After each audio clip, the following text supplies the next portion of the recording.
Imagine a football club valued at over 4 billion euros, walking away from its home of more than 50 years. That is exactly what Paris Saint-Germain is doing. They are abandoning their beloved Parc des Princes for a brand new cutting-edge engineering marvel that will cost over 1 billion euros. The vision for the new stadium is immense, a 90,000-seat futuristic colossus. This massive complex will need a land area of at least 50 hectares, which is roughly the size of 70 standard football pitches, each measuring 105 meters long by 68 meters wide. But why would a club so deeply tied to Paris choose to build a new empire 25 kilometers away from its heart? The confined legacy. When comparing the Parc des Princes to other top European stadiums, its size clearly stands out. Barcelona's Camp Nou holds 99,354 spectators, and Real Madrid's Santiago Bernabeu holds 81,044. Even London's iconic Wembley Stadium can host 90,000 people. The Parc des Princes is much smaller than these giants. This significant difference in size directly limits how much money PSG can make from ticket sales and hospitality on match days. So, PSG wanted to own the Parc des Princes outright so they could expand its capacity and make it a modern venue. However, Mayor Anne Hidalgo refused and publicly called PSG's 38 million euro offer ridiculous. Reports suggested the stadium's real value was closer to 350 million euros. This public rejection was a critical moment for PSG's owners. The city of Paris views the Parc des Princes as a cultural landmark that they are not willing to sell. Even though PSG has a 30-year lease on the stadium that runs until 2043, this disagreement has led to a major conflict. Engineering a new empire, PSG's answer to being rejected was not just to find a new stadium, but to create what they call the most advanced football venue on the planet. Currently, two main locations are being considered for this massive project: Massy, a town south of Paris near Orly Airport, and Poissy, which is 25 kilometers west of Paris and already home to PSG's training center. Another area, Saint-Quentin-en-Yvelines, also 25 kilometers from Paris, has been proposed and offers a very large 50-hectare site. This 50-hectare site, if chosen, is enormous.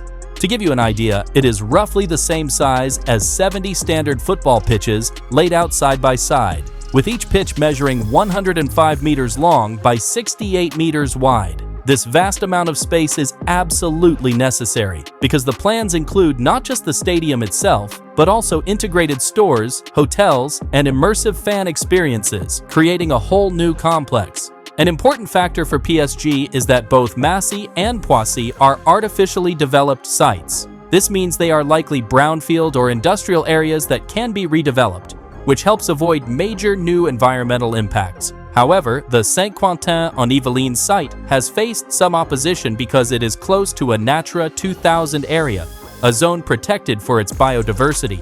The new stadium is planned to hold 90,000 seats. This would make it the largest stadium in France, holding 10,000 more people than the iconic Stade de France, which has a capacity of 80,000. This capacity would also place it among Europe's biggest venues, similar in size to Wembley Stadium in London, which also holds 90,000 spectators. Building a structure this massive requires incredibly strong foundations. For stadiums, engineers often use deep foundation systems like drilled piers or driven piles. These are like giant concrete or steel stilts that go deep into the ground, transferring the enormous weight from the seating areas, huge scoreboards, and roof structures down to stable bedrock or very stiff soil layers. These foundations must be designed to withstand not only the static weight of the building, but also dynamic loads, which are the forces created by thousands of fans jumping in unison, strong winds, and even earthquake activity. To understand this scale, think of the Eiffel Tower, which stands 330 meters tall with a base that measures 125 meters on each side. Its massive weight is spread over its 4 large foundations. A stadium holding 90,000 people will have a much larger overall footprint, but its foundations must similarly anchor the entire structure against immense forces, including the powerful synchronized movements of tens of thousands of fans, which create significant dynamic loads.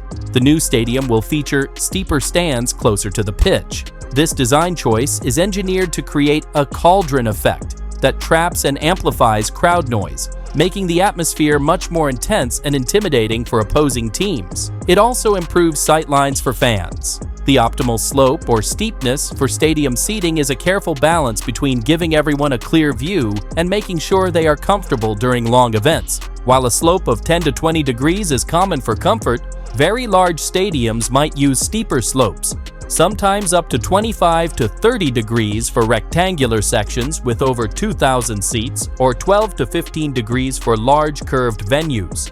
These steeper angles bring fans closer to the action and are specifically designed to amplify noise, creating a powerful home field advantage. PSG's new stadium is set to be truly revolutionary in how fans interact with the game. It will feature smart ticketing, AI-powered fan experiences, and real-time data integration. This means advanced video boards with crystal-clear 4K resolution and dynamic brightness that adjust to the light, real-time data overlays showing game statistics, and even AI engines that can choose what content to show on screen based on how fans are reacting. Imagine multi-touch screens and augmented reality features through your phone, allowing you to see overlaid graphics or detailed play breakdowns right on the field. The goal is to create a seamless digital experience from the moment you leave your couch until you arrive at the stadium and even inside. This includes integrated ticketing, easy parking reservations, and advanced navigation technology that helps you find your way around the stadium, adapting directions based on your ticket access. Technology will also make running the stadium much smarter and more efficient. This includes optimizing heating, ventilation, and air conditioning systems using real-time data about how many people are in different areas, which could save up to 30% on energy costs. Even waste bins will be smart, with sensors to track how full they are, reducing unnecessary collection trips. Sustainable design and operation. A key part of PSG's new stadium vision is to make it one of the most eco-friendly sports venues in the world. This involves using cutting-edge sustainable design from the very beginning. Sustainable stadium design focuses on reducing embodied carbon emissions. This is the carbon dioxide produced during every step of a building's life, from getting the raw materials to manufacturing them to the actual construction. Modern sustainable stadiums are increasingly powered by clean, renewable energy sources.